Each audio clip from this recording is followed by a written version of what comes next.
Saudi প্রবাসী মোকাররমকে হত্যা করে ৮ টুকরো করার ঘটনার মূল পরিকল্পনাকারী ও প্রধান আসামি তাসলিমা আক্তার ওরফে হাসনাকে গ্রেপ্তার করেছে counter terrorism and transnational crime CTTC. বুধবার ভোরে নরসিংদীর শিবপুর এলাকায় অভিযান চালিয়ে তাকে গ্রেপ্তার করা হয়। এর আগে অভিযুক্ত হেলেনা ও হেলেনার মেয়ে হালিমাকে গ্রেপ্তার করে র্যাব-৩। বিস্তারিত তৌফিক হাসান তুহাদের রিপোর্টে।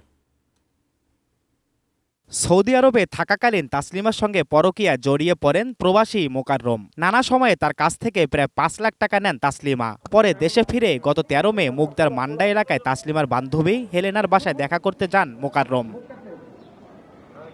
পূর্ব পরিকল্পনা অনুযায়ী তাকে ঘুমের ওষুধ খাইয়ে অচেতন করা হয়। পরে তাসলিমা, হেলেনা ও হেলেনার মেয়ে হালিমা মিলে তাকে হত্যা করে।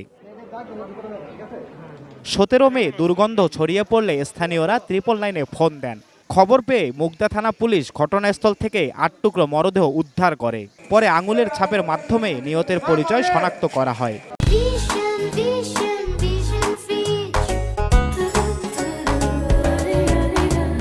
ঘটনার পর সহযোগী আসামি হেলেনা ও তার মেয়েকে গ্রেপ্তার করে র্যাব-৩।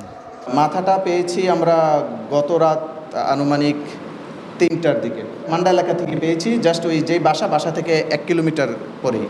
পরে প্রযুক্তির সহায়তায় নরসিংদীর শিবপুর এলাকা থেকে প্রধান আসামি তাসলিমাকে গ্রেপ্তার করে সিটিটিসি। বুধবার ডিএমপির মিডিয়া সেন্টারে মিট দ্য প্রেস অনুষ্ঠানে ডিএমপির নবনিযুক্ত কমিশনার মোসলেউদ্দিন আহমদ অভিযুক্ত তাসলিমাকে গ্রেপ্তারের বিষয়টি নিশ্চিত করেন।